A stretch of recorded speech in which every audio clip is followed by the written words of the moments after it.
havíamos combinado na semana passada. Aí nós já vamos entrar em Cristologia. Vai, senhor. Vamos terminar esse bocadinho que ficou. Aí nós já vamos para Cristologia.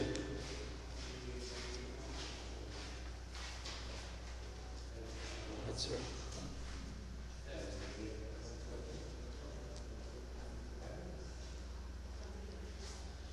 Nós paramos na página 207, isso?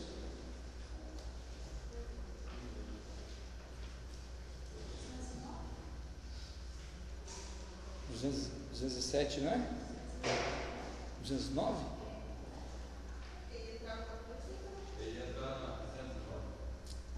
Ah, tá. Então vou só fazer uma finalização aqui do 4, daí nós entra no 5. Para finalizar aqui o capítulo 20 de Atos, no caso, né? Do capítulo 4 do nosso livro. No capítulo 20 de Atos, Deus usa Paulo de uma forma tremenda, e Deus, através por Paulo, ele ressuscita aquele jovem Eutico. Se lembra do jovem Eutico que estava na janela, né?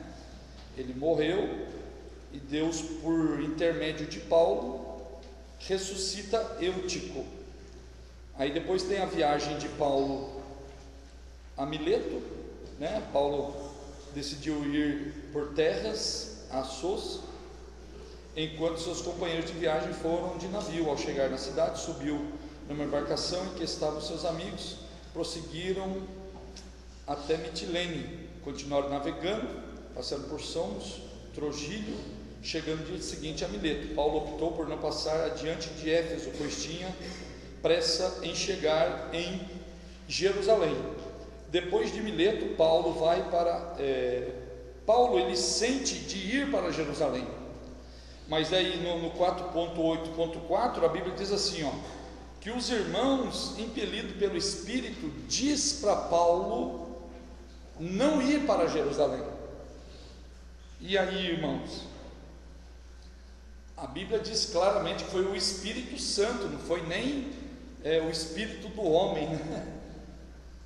Pelo próprio Espírito, os irmãos disseram assim, não vá para Jerusalém, porque se Paulo fosse para Jerusalém, certamente ele seria preso, né?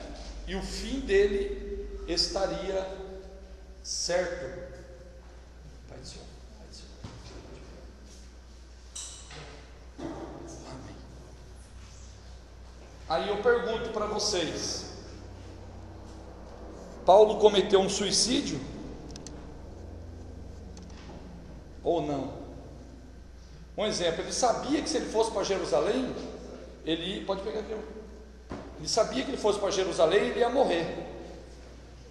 Mas e aí?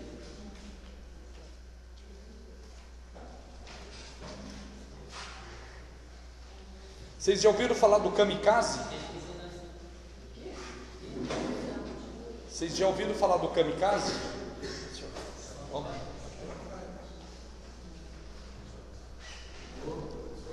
Vocês nunca ouviram falar do kamikaze? Kamikaze.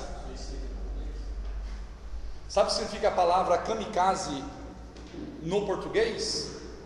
Soprado por Deus. Soprado por Deus. O kamikaze, se você ler dentro da cultura japonesa, é o seguinte: os kamikazes, o que eram os kamikazes? Os kamikazes, eles juraram fidelidade ao imperador japonês, e o Japão estava perdendo a guerra para os Estados Unidos. Então esses homens que foram chamados depois de kamikaze, eles sabiam que a sua missão era suicida, mas por amor à pátria e por honrar o imperador, eles sabiam que eles iam morrer, mas eles não negaram sua missão. Então, quando eu olho esse texto de Paulo, que Paulo sabia que ele iria ser preso, ele sabia que ele iria até mesmo morrer. E por que é que Paulo, sabendo de tudo isso, ele ainda vai a Jerusalém, ele ainda não teme morrer? Porque numa linguagem contextualizada, para mim Paulo é um kamikaze de Deus. Ele sabia que a sua morte era certa, ele sabia que ele não iria sair ileso disso, mas em primeiro lugar ele queria honrar o Senhor, ele queria honrar o Rei dos Reis, e segundo, ele estava lutando por uma pátria maior. 3:20 de Filipenses: a nossa pátria está no céu. Você está entendendo? Embora ele soubesse que a sua missão, no entanto, o profeta, acho que é Ágapo, né? Acho que é o profeta Ágapo que profetiza para ele, não me lembro direito, é Ágapo, né? Profetiza para ele: quem que é o dono desse cinto, né? E amarra e tal. Paulo é o dono do cinto. Assim vai acontecer com o dono desse cinto. Ou seja, ele ia saber que ia acontecer tudo aquilo com ele. No entanto, ele mesmo disse: eu sei que vai acontecer comigo de cidade em cidade, a não ser aquilo que o Senhor tem me revelado. Ou seja, o próprio Deus revelava para ele o que iria acontecer, mas ele não tinha medo. É aquilo que ele disse: eu não tenho a minha vida por preciosa. Aí ele diz lá aos Filipenses, né? Para mim o morrer é lucro, é ganho. Você está entendendo? Então, trazendo dentro dessa contextualização, Paulo, ele era um kamikaze de Jesus Cristo. Ele não teve medo de morrer. Atos capítulo 20, depois vocês leem todos os textos bíblicos lá, vocês vão, pode pegar aqui, irmão, vocês lerem lá, vocês vão ver um kamikaze, vocês vão ver um kamikaze de Jesus ali, Paulo. Aí no capítulo 21,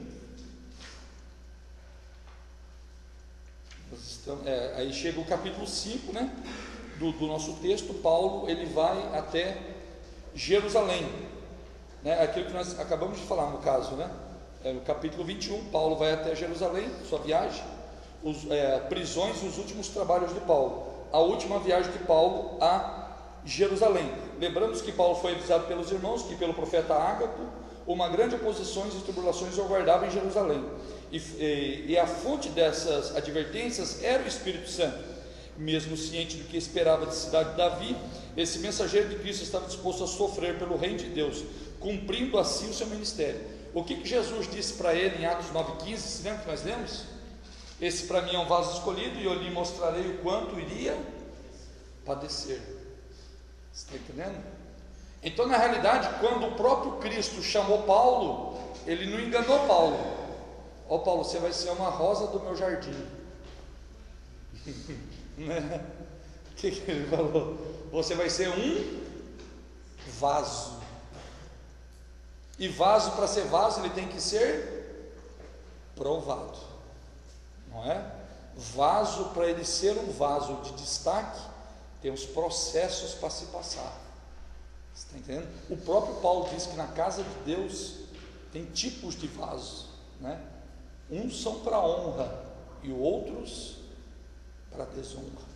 O vaso, quando ele é aprovado e ele retroage, pode pegar aqui, irmão, livro, ele é um vaso de desonra, né? Mas Paulo sabia tudo o que iria acontecer na sua vida depois daquele.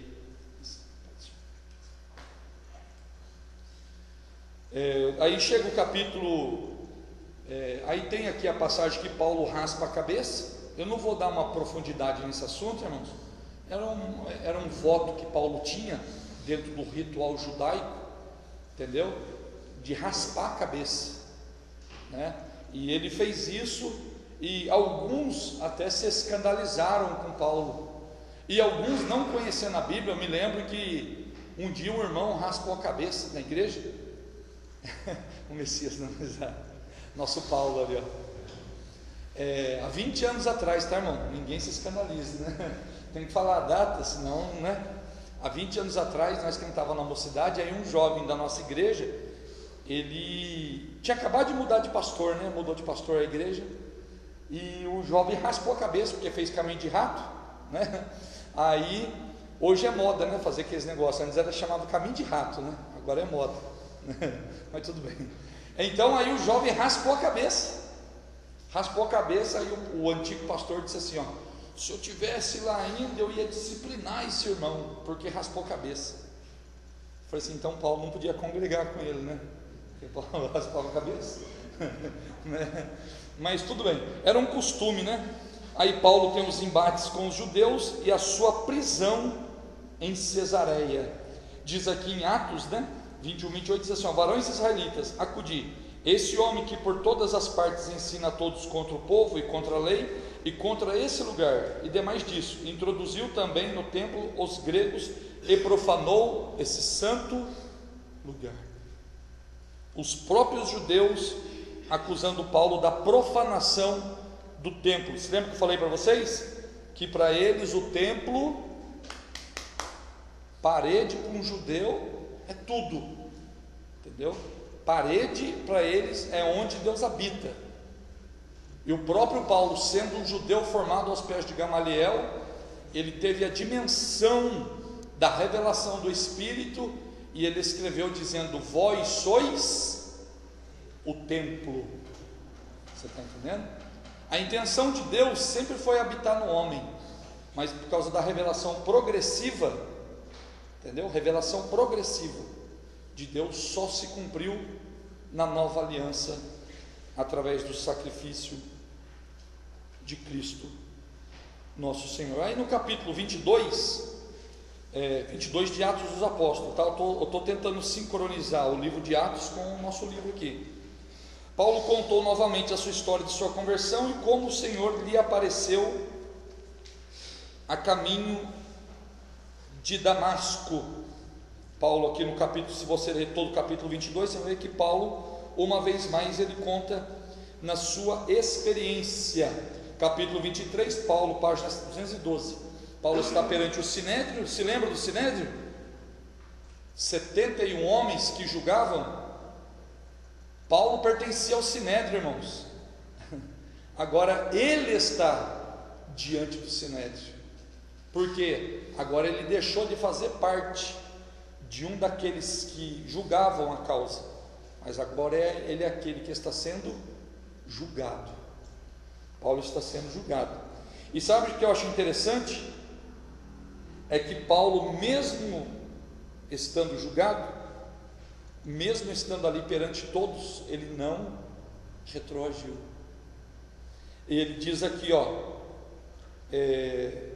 diz aqui perante o Sinédrio, diz aqui: os auxiliares de Ananias exortaram a não falar asperamente com o chefe do Sinédrio. E Paulo, por sua vez, disse: não sabia, irmãos, que eu era sumo sacerdote?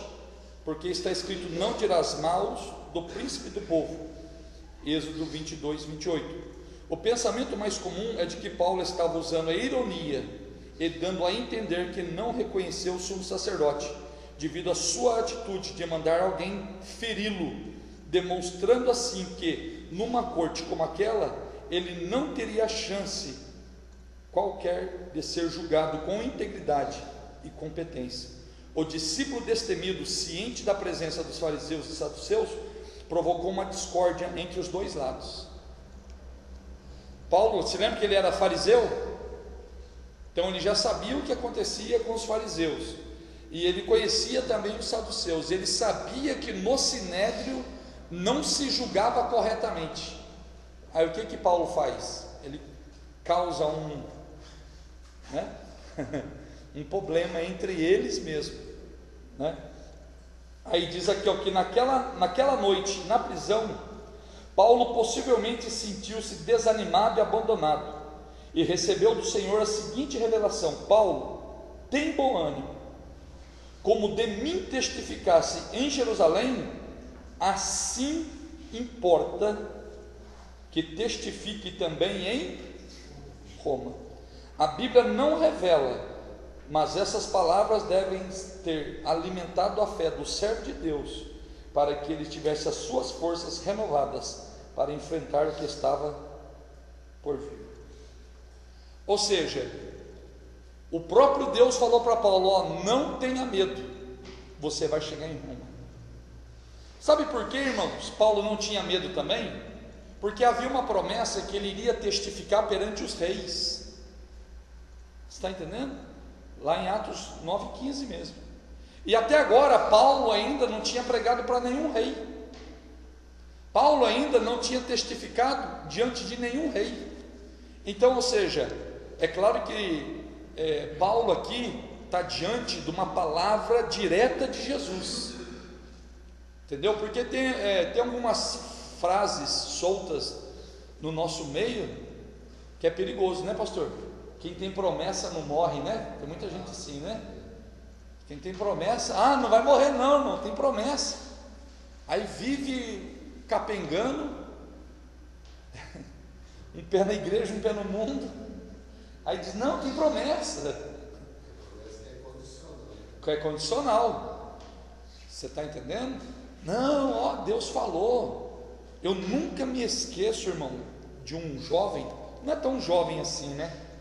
Mas ele tinha sido crente, né, no começo da minha conversão, e ele se desviou da igreja, e andou para os caminhos da cachaça, dos bailão, das bagunças. E um dia a mãe dele disse assim, ó, eram 7 irmãos, né? Eram 7 irmãos. Um dia a irmã também, que já descansa no Senhor, ela disse assim, ó: eu tenho promessa de Deus que todos os meus filhos serão salvos, mas aquele vivia na cachaça e morreu por causa da cachaça. Na realidade ele estava bêbado, o caminhão veio e bateu nele de moto. Você está entendendo? Tipo assim, nós não acreditamos num pré-determinismo, numa doutrina calvinista, ultra calvinista, né? Que a pessoa ela é salva uma vez, salva para sempre. Não, entendeu? Ele se converteu, não tem problema, ele vai para o mundo do jeito que for, que um dia ele vai vir, né? É o ultra calvinismo. Eles acreditam que de toda forma a pessoa, querendo ou não, ela vai vir. Não, irmãos, infelizmente Deus doutou dos atributos divinos é o livre-arbítrio, e Deus deu ao homem esse livre-arbítrio. Ele tem a opção de escolha. Você escolheu estar aqui hoje, alguém foi obrigado? Não, você escolheu fazer o curso, você escolheu estar aqui, você escolheu servir a Deus, você escolheu. O homem é dotado de livre-arbítrio, entendeu? Então Paulo, ele tinha uma palavra de Cristo, que ele iria, do próprio Cristo, que ele iria testemunhar em Roma. Você está entendendo? Então, ou seja, Deus tinha os seus desígnios. Se lembra que nós falamos aqui, e nós vamos reforçar quando chegar, é o próximo livro depois desse, tá, irmãos? Epístolas Paulinas. Se lembra que Paulo escreveu algumas cartas das prisões em Roma? Então, ou seja, mesmo Paulo estando em Roma, havia um propósito. Então Deus trabalha com propósito, irmãos. Você está entendendo? Deus queria Paulo em Roma, Deus tinha um projeto com Paulo lá, mas ele ia morrer. Mas o morrer é lucro. A Bíblia diz no Salmo 100 que a morte do justo aos olhos do Senhor é bom, e a do ímpio Deus não se agrada. Você está entendendo? Então Deus tinha um propósito com Paulo em Roma. Aí os judeus tentam de todas as maneiras matar Paulo, né? Diz aqui que o ódio dos religiosos judeus contra Paulo os moveu a se reunir num grupo de aproximadamente 40 homens e fazer um voto selado por juramento de que nada comeriam e beberiam até que conseguisse matar o apóstolo Paulo. Pode fazer o que for, mas se Deus, o próprio Deus, falou, né? Aí diz aqui que Paulo, na realidade, ele pediu para se apresentar a César. Pode pegar aqui, irmão. Paulo pediu para se apresentar a César, porque ele tinha cidadania romana. Aí os homens, né, Aí aqui na página 213, que é o capítulo 24 de Atos dos Apóstolos, ele se apresenta perante quem? Perante a Félix. Ou seja, então vai se apresentar, diz aqui, quando Paulo chegou a Cesareia, Félix não lhe dirigiu muitas palavras e disse que quando chegassem os acusadores tratariam do caso dele. Em seguida informou-lhe que ficaria no quartel-general do administrador romano da Judéia. Depois de 5 dias apareceram em Cesareia o sumo sacerdote Ananias, Tertúlio, um advogado, e os chefes do povo judeu em Jerusalém. Tertúlio acusou Paulo de ser uma peste, um agente de agitações, o principal líder da seita dos nazarenos, aquele que tinha causado problema no templo. Falou ainda que queria julgá-lo segundo a lei deles, porém o comandante Lísia o tirou de suas mãos, concluindo dizendo a Félix que poderia examinar Paulo para constatar que suas queixas eram verdadeiras, e os judeus que estavam presentes em um só coração concordaram com Tertúlio. Terminadas as acusações, o governador sinalizou ao apóstolo que tinha liberdade para responder às acusações. Paulo, em defesa, disse que cria em Deus e não desprezava a lei, e que sua consciência estava limpa, pois as acusações dos judeus não poderiam ser provadas. Se era culpado de alguma coisa, seria apenas porque clamou que estava sendo lesado por sua crença na ressurreição. Félix, sabendo acerca das normas da fé dos cristãos, considerou as falsas dos chefes de Jerusalém e as palavras de Paulo, e falou que esperaria a chegada do tribuno para convocar outra assembleia. Mandou o apóstolo de volta para o calabouço, mas concedeu-lhe certos privilégios. Porque Festo já tinha chegado perante Festus o que os cristãos acreditavam, e como eram, no entanto, já era chamado de seita dos nazarenos, ou os do caminho, né? Também os cristãos no primeiro século eram chamados como os do caminho, e tinham vários cristãos, aí se define várias vertentes, os cognomes que se chamavam, hoje é crente, né? Gospel, tem vários nomes, né? Isso é o que é? Sou gospel. Para não falar que é crente, ele fala que é gospel. Aí, para não falar que não é crente, não é gospel, é evangélico. Aí outro diz que é crente, né? São títulos que são colocados nos cristãos, irmãos. Às vezes a gente acha que é bom, porque um exemplo, você pega aqui evangélico. Ah, eu sou evangélico. Por que evangélico? Porque eu prego evangelho. Mas daí você vê o evangélico fumando, o evangélico que troca a mulher dele de 50 por 2 de 25, ou troca o marido de 50 por um de 25, que hoje é dos dois lados, né? Você vê evangélico que estrupou a menina lá, não sei na onde.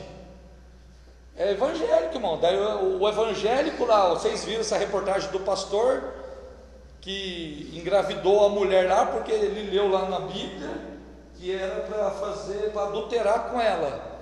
Vocês viram isso aí? Porque ele leu na Bíblia que era para adulterar com ela, aí o marido concordou. O marido concordou, porque estava na Bíblia. Aí o repórter falou assim: não, tem uma vírgula aqui, ó. Não é adultera com ela. Ele é mesmo, mas daí já tinha adulterado. Não dá para desadulterar, né, irmão? Então você pega evangélico de todo tipo, irmão. Você pega crente de todo tipo. Você pega gospel. Tem um cantor gospel aí, que quando o programa do Jô ainda existia, ele foi se apresentar e eu assisti a reportagem dele. Jô perguntou assim para ele: você é cristão? Não, sou gospel. Aí tudo bem, conversa aqui. O João perguntou de novo para ele: você é cristão? Eu sou gospel. Continuou a conversa. De novo o João perguntou para ele: você é cristão? Ele de novo: eu sou gospel. Aí João virou para ele e disse assim: ó, por 3 vezes você negou Jesus aqui, igual Pedro.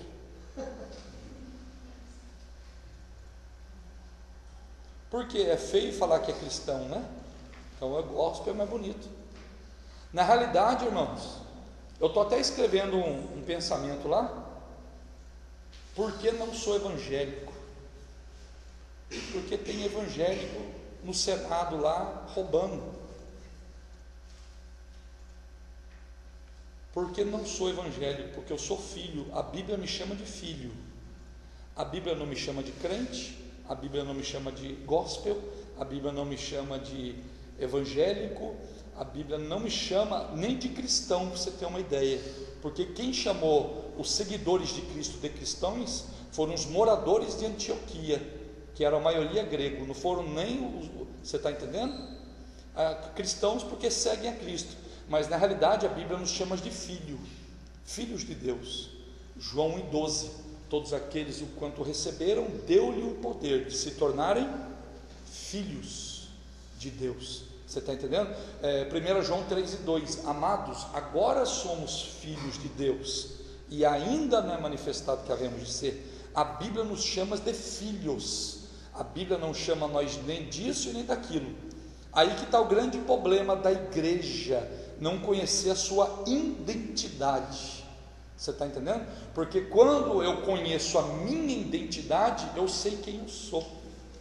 Paulo diz assim, em Timóteo capítulo 1: eu sei em quem eu tenho crido. Então, quando você sabe da sua identidade, você não teme. Por que Paulo não temia a morte? Porque ele sabia da sua identificação, ele sabia da sua identidade. Por que os cristãos primitivos não temiam a César, não temiam a ninguém? Porque eles sabiam da sua identidade.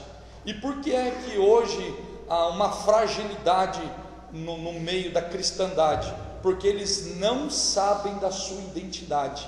O diabo tem tirado a identidade da igreja e colocado títulos, título A, título B, título C, porque a verdadeira identidade está mesclada, está ofuscada, e quando nós não sabemos da nossa identidade, você fica fragilizado.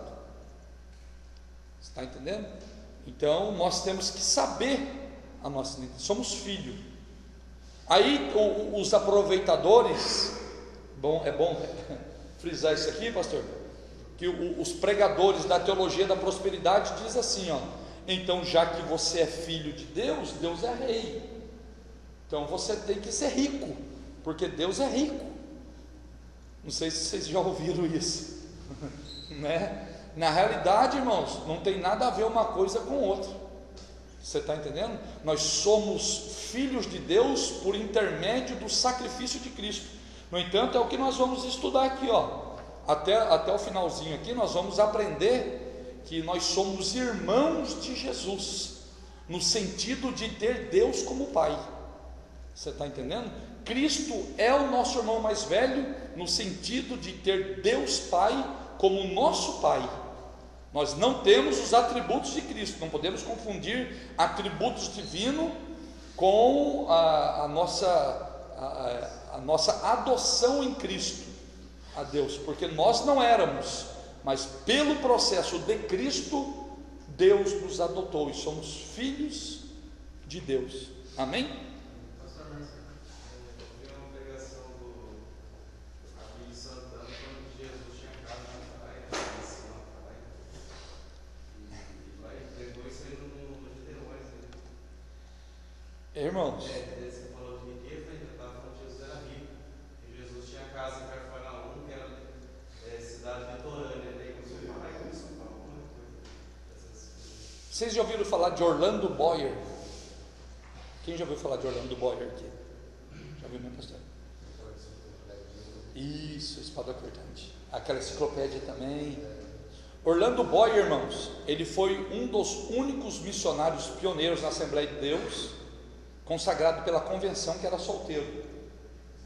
Se você for lá no IBAD, como aluno do IBAD, você pode ir lá visitar a biblioteca do IBAD. Sabe como que chama a biblioteca do IBAD?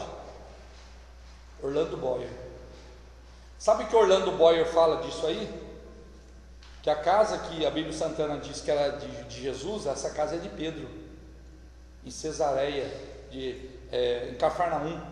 Essa casa, em Marcos 2, que ele diz, essa casa era de Pedro, essa casa não era de Jesus. E outra, hoje ter casa no litoral é até bonito, mas na época de Jesus E o ministério dele foi curto. E a Bíblia diz que ele tinha que andar de cidades Em cidade, de aldeias em aldeias. Mesmo que tivesse casa, nem usufruía. Isso. O ministério dele Foi curto. E só na região lá, nessa região que fala aí, só tinha, parece que 300 cidades. Isso. Não parava. Parava, como é que ia ter casa Você está entendendo? Na realidade, irmão, seguinte, ó. Tá tendo gravado, vai para o YouTube, não tem problema. Mas vocês são estudantes da Bíblia, tá? Examine tudo que o pregador 5 estrelas. Olha, ele é 7 estrelas, a estrelinha dele brilha. Mas examina, seja bereano. Você está entendendo? Examina. Porque infelizmente, irmãos, não estou falando contra a organização dos Gideões. Não estou falando contra a instituição dos Gideões. Eu estou falando contra alguns pregadores que lá sobem. Fala muita besteira lá em cima. Muita besteira mesmo. O nosso deputado estadual, federal, sei lá, Marco Feliciano, ele pregou uma mensagem nos Gideões lá, que ele pegou a carta de 2 Coríntios, que Paulo escreveu, ele torceu o propósito da carta perante todo mundo, e todo mundo deu glória a Deus. Eu não consegui assistir a mensagem inteira, porque eu tão berração, tão falta de hermenêutica, exegese. Ele torceu, irmãos, ele pegou a carta de Paulo e ele ali, ó, perante todo mundo ali, ó, ele torceu o propósito da carta de Paulo.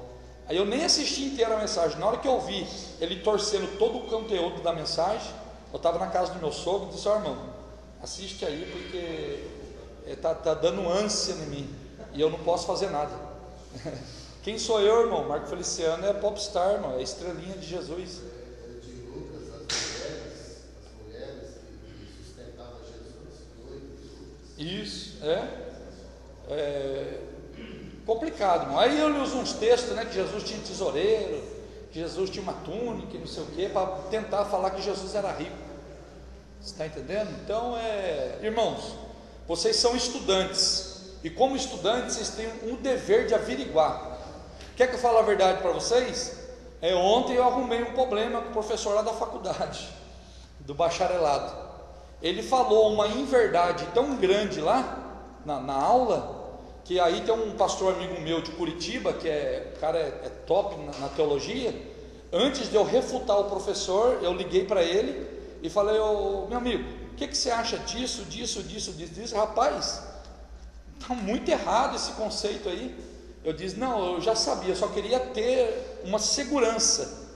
E eu fui com os 2 pés em cima do professor, porque ele é mestrado, é doutorado, mas ele torceu isso aqui, irmãos. Ele torceu isso aqui.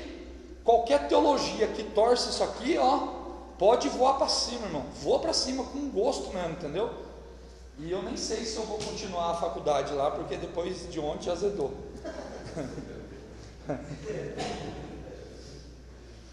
Eu parei de fazer o 2º grau na época, irmão, em 2005, porque o professor de filosofia lá, nós entrou numa discussão terrível lá, e ele ia reprovar eu tinha certeza que ele ia reprovar eu. Aí eu falei: deixa eu parar por aqui, porque é o seguinte, irmão, eu vou ser honesto com vocês. Eu tenho uma convicção tão grande naquilo que você está entendendo, mas antes de eu entrar numa guerra, eu examino bem, para mim ter certeza que eu tenho fundamento. Se eu tenho fundamento, irmão, mas eu vou para cima com gosto, entendeu? Eu não, contrariou isso aqui, eu vou para cima, irmão. Eu vou para cima mesmo, entendeu? Então, o professor lá, ele, deixa ele para lá. Mas vocês, como estudantes, eu mesmo, se você não concordar com o pensamento meu aqui, e você tiver argumento para refutar, chega junto, irmão. Chega junto. Você está entendendo? Não é porque eu estou falando, não.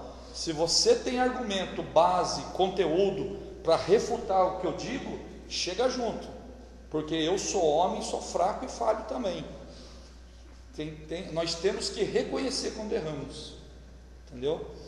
Vamos lá. Paulo perante Festo. Também Paulo, ele não abriu a sua guarda. Capítulo 25, página 214. Perante Festo, Paulo também não abriu a sua guarda. Agora Paulo vai perante quem? Perante o rei Agripa. E quem é o rei Agripa? Diz aqui, ó: o rei Agripa, Berenice e Drúxila eram filhos de Herodes, Agripa I, sendo o seu filho Agripa II era o rei dos territórios ao norte da Judéia. Mais tarde veio a governar ao norte da Galileia. Ele era o Herodes, que tinha mais conhecimento da cultura judaica entre todos os Herodes. Deixa eu parar aqui. Você tá prestando atenção com quem Paulo vai falar agora? Se lembra que Herodes é uma dinastia? É um título. Herodes é um título. E esse aqui, ó, Agripa, ele era da dinastia dos Herodes, que tinha mais conhecimento de todos os Herodes. Aí com quem que Paulo vai falar? Com ele. Eu vou sintetizar aqui. Paulo começa a falar com ele. Paulo dá o testemunho dele. Paulo fala dele. Aí sabe o que ele chega a dizer? Está louco, Paulo? Em suas muitas letras te fazes delirar. E diz aqui, ó, eu bem sei que crês. Paulo dizendo, né? Ao ouvir todo o discurso de Paulo, Agripa respondeu: por um pouco me queres persuadir que me faças cristão? Você está entendendo? Paulo, ele perante aquele homem que tinha um conhecimento profundo, o que você acha que Paulo falou perante o rei Agripa? Paulo, ele pegou todo o conhecimento que ele tinha e ó, em cima do rei. Aí o próprio rei diz: as muitas letras te fazem. Nós estamos falando de um homem que era rei e tinha conhecimento acima dos outros reis. Se lembra? Atos 9,15. Ele é um vaso escolhido para mim. Ele vai dar testemunho perante quem? Os reis. Paulo está diante dos reis agora. Agora eu pergunto para você: por que é que Jesus disse que Paulo daria testemunho perante os reis? Porque Deus sabia que Paulo tinha condições de ir perante um rei e não passar feio, não passar vergonha. Já pensou se Paulo chega perante aquele rei que tinha aquele conhecimento fabuloso e diz: ele está preso por quê? Por que ele vai para Roma? Ah, porque ele é um crente. Você é crente? É, eu sou crente. Mas é o fundamento da sua fé. Ah, eu acredito em Jesus. Aí o que o rei ia falar? Ó, né? Mas não, Paulo, ele pegou todo o conhecimento que ele tinha e aplicou. Você está entendendo? É aquilo que eu já disse a vocês e eu não canso de dizermos: Deus só vai te levar aonde Ele vê que você pode ir. Você está entendendo? Por que nós estudamos? Por que você está aqui estudando? Porque você quer conhecer mais, você quer errar menos, e você quer ter profundidade na sua vida espiritual, você quer ter profundidade no seu cristianismo. Então, dependendo de quem você for testemunhar, Deus, o próprio Deus vai te levar e vai te colocar perante pessoas que têm níveis, que quando ouvir isso aqui de você, vai falar assim: ó, eu pensei que os crentes eram tudo analfabeto, mas eu vejo que não é. Entendeu? Eu tenho uma tia minha, acho que eu já falei para vocês, ela é de Apucarana, no Paraná. Ela tem 2 faculdades de história e um mestrado. Ela vai se aposentar agora. Ela dá aula no estadual, Colégio Estadual de Apucarana, a nível de magistério. Aí esses dias ela mandou um zap para mim, uma dúvida dela, porque ela está frequentando uma igreja lá em Apucarana. Ela está indo lá, mas ainda não se decidiu por Cristo. E ela perguntou lá uma questão dela lá: Aí eu mandei um áudio para ela respondendo aquela questão. Na realidade é um áudio adventista. Ela viu um vídeo adventista e ela queria saber, né? Aí eu tive que explicar para ela. Eu dei, né, um de migué pro lado dela, né? Eu disse: tia, mas a senhora tem, né, mestrado, né? A senhora tem 2 faculdades, a senhora... Ela disse: meu filho, em termos de Bíblia eu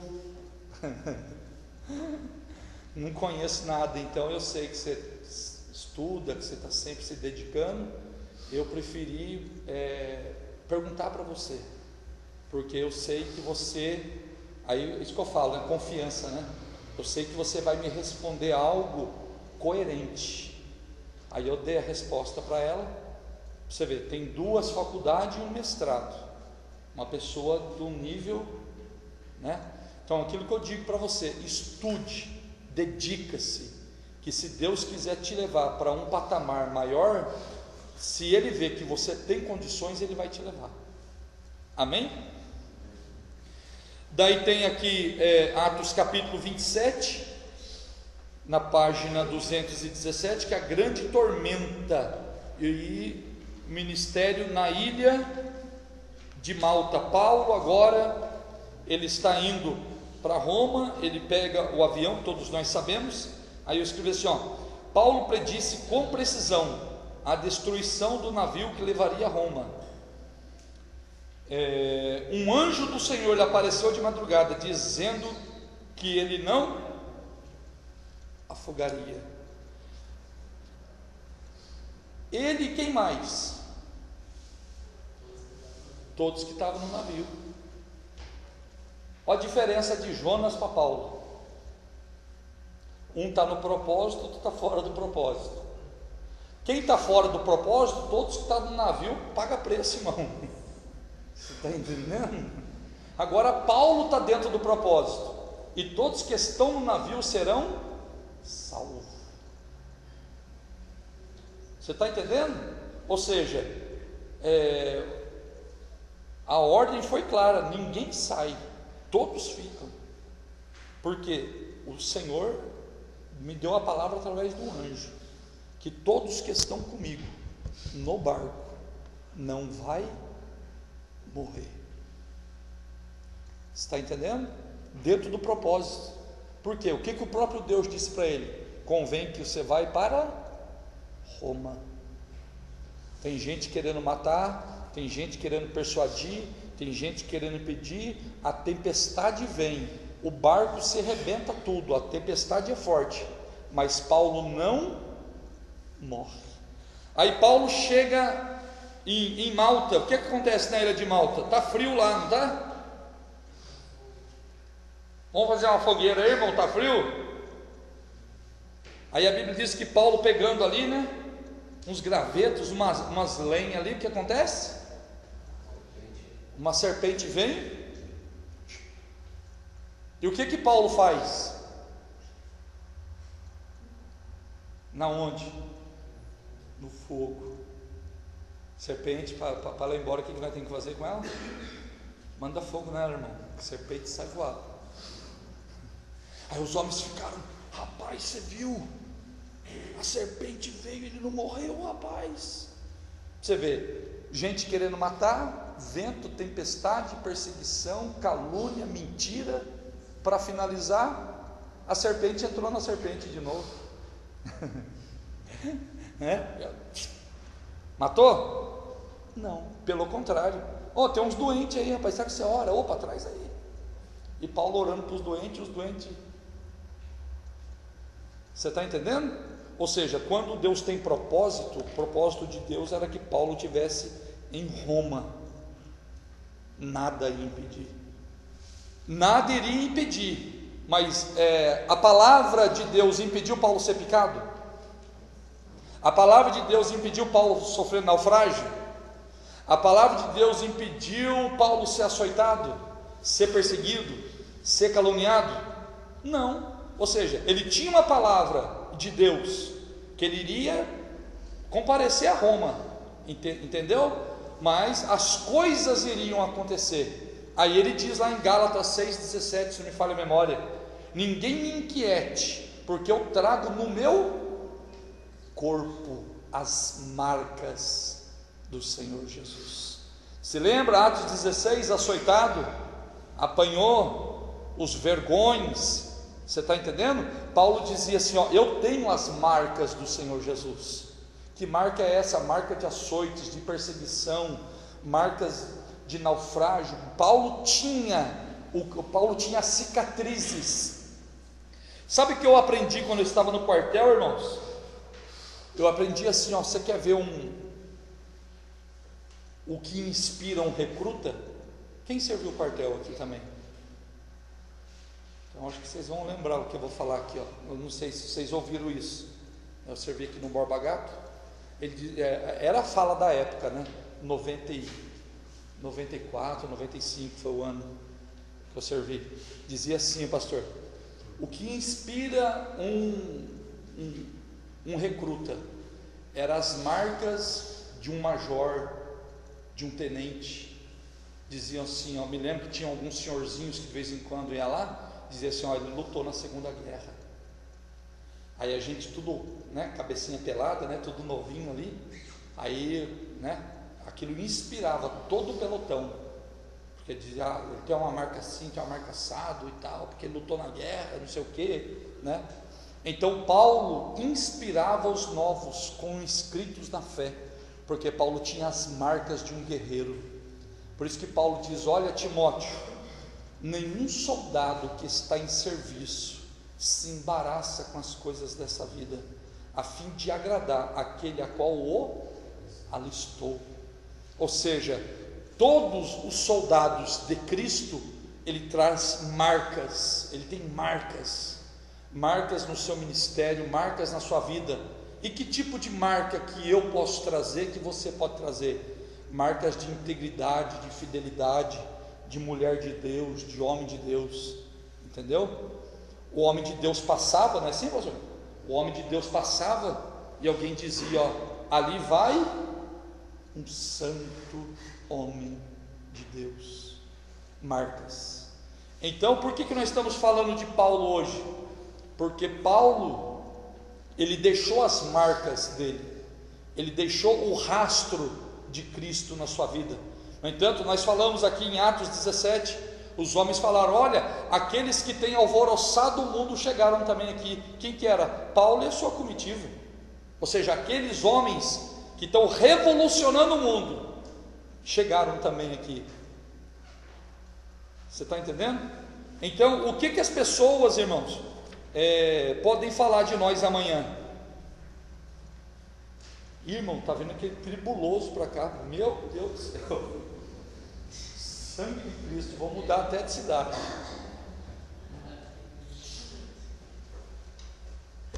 Você está entendendo? Qual é o nosso legado que nós estamos deixando?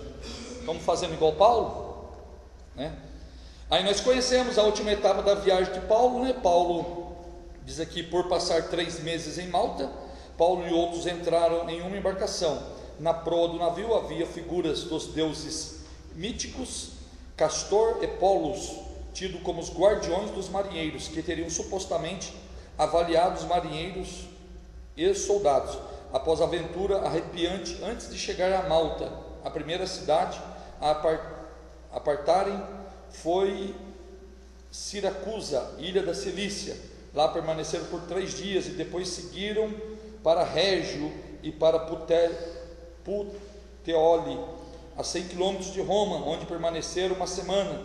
Nesse período, Paulo encontrou alguns irmãos na fé, e a oportunidade de cultuar a Deus com eles. O último trecho da viagem foi por terra, através de uma estrada chamada Via Ápia. Isso aqui, irmãos, deixa eu só dar uma parada aqui. Quando nós estudarmos geografia bíblica, vocês vão entender tudo isso aqui. Ilha tal, estrada, monte, vale, rio A, rio B, rio C. Geografia bíblica, você vai estudar tudo isso aqui. Aí quando você começa a ler isso aqui, você vai se localizar, você vai lembrar. Ah, isso aqui, aquilo, isso aqui. Entendeu? Então às vezes a gente está lendo aqui sobre alguns lugares que Paulo passou, e às vezes dá uma... não estou entendendo nada. É que nem você falar para alguém que não conhece Taubaté, né? A Vila Canuto, a Vila, né? A pessoa fica, né? Mas para quem conhece, opa, é ali, você pega ali, né? Você entra assim, sai assado. Você, automaticamente alguém diz assim, não, é 10 quilômetros, como você conhece? Não, não é 10 não, é mais, né? Que nem aconteceu um fato lá no Bonfim, esses dias aí aconteceu um fato lá no Bonfim. Aí o irmão falou, é ali no Bonfim. Eu falei, irmão, você conhece Taubaté? Conheço. Ali no Bonfim, você sabe quantos quilômetros tem daqui no Bonfim? Ah, uns 10. Falei, que 10, irmão? 10 é Jaraguá, Bonfim é do outro lado da cidade, rapaz. Só curiosidade, Bonfim tem 3 nomes. 3 nomes? Bonfim, Jardim das Indústrias e Jardim Marietas. 3 é Bonfim. 3 é Bonfim. Aí, ó. É que nem Araretama, né? Ah, eu moro no Araretama. Na realidade, às vezes é Bem Virar, é outro bairro lá que tem lá, que eu nem sei o nome. É Bem Viver, não é Bem Virar, não. Bem Virar é Tremembé. Você está entendendo? Mas o que acontece? Quando você chega ali na rotatória, eu sei porque eu moro do outro lado, na Cidade Jardim, tem a rotatória, Cidade Jardim, né? E está lá Araretama, não está o nome dos outros bairros, Jardim Esperança, não sei o que, não, está Araretama. Então fala Araretama, engloba tudo, né? Deve ser mais ou menos essa situação, né? Então, irmãos, quando você estudar geografia bíblica, você vai entender todas essas estradas aqui que nós falamos. Para finalizar o ministério de Paulo em Roma, e aqui eu sintetizo aqui o capítulo 28, 26, 27, por causa das nossas horas, para nós entrar em cristologia. Diz assim, ó, vai a este povo e diz, dai ouvidos e ouvireis, e de maneira nenhuma entendereis, e vendo vereis, e de maneira nenhuma percebereis, porquanto o coração desse povo está endurecido, e com os ouvidos ouvirão pesadamente, e fecharão os olhos, para que nunca com os olhos vejam, e nem com os ouvidos ouçam, e nem com o coração entendam, e se convertam, e eu os cure. Está em Atos 28, 26, Paulo conclui dizendo, sejai-vos pois notório, que esta salvação de Deus é enviada aos gentios, e eles a ouvirão. Aí você abre aí Atos capítulo 29, lê só o primeiro versículo para mim, irmãos. Atos 29.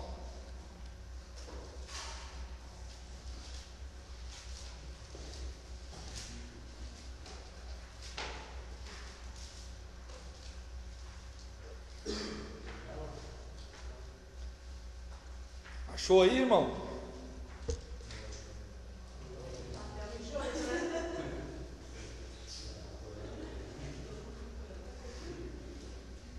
Tem 29 não?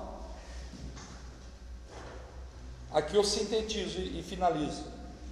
Vocês sabiam que o livro de Atos é o único livro da Bíblia que não tem conclusão? Tem a introdução, capítulo 1, mas não tem o fechamento. Lucas não dá o prólogo, a conclusão. Lucas não fecha a questão. Por que Lucas não fecha a questão? Por 2 motivos Lucas não fecha a questão. Primeiro motivo, a história da igreja não acabou. Atos 29, eu brinquei com vocês, mas Atos 29 continua. Eu não sei em que Atos nós estamos, nós estamos em algum Atos por aí. Nós estamos escrevendo um capítulo aí, entendeu? Qual capítulo é, eu não sei. Você está entendendo? Mas o capítulo está sendo escrito. Você está entendendo? Segundo motivo porque Lucas não escreveu. A maioria dos historiadores, eles dizem assim, ó, que Lucas não escreveu por causa da forte perseguição. A perseguição era muito intensa e forte, e ele parou de escrever. Fechou, parou. Ele parou de escrever, não que a história tenha parado de ser escrita. Você está entendendo? Porque enquanto a igreja estiver aqui, o Atos dos Apóstolos continua. Amém? Então, aquilo que nós vimos João fazer, Paulo fazer, Pedro fazer, Tiago fazer, Felipe, Estevão fazer, a história continua. Você está entendendo? É aquilo, lembra que eu acabei de falar para vocês? O que é que você está escrevendo? Você está entendendo? Paulo passou lá e tinha uns irmãos lá meio esquisitos lá, Atos 19, que não tinha o Espírito Santo. Então Lucas e Jó, tinha uns irmãos lá que era geladão, irmãos. Né? E aí, um exemplo, o que o Espírito Santo está escrevendo? Tem um irmão lá que é esquisito, Jesus. Anota aí no livro aí, no livro das obras, no livro das obras, né? O que está sendo escrito? Coríntios capítulo 5, verso 10: porque todos comparecerão perante o tribunal de Cristo, para que cada um seja julgado o que tiver feito por meio do corpo, quer o bem e quer o mal. Está sendo escrito. Você vai ser julgado, cobrado por tudo que está sendo escrito. Tudo, quer o bem ou quer o mal. Só os que entenderam digam amém.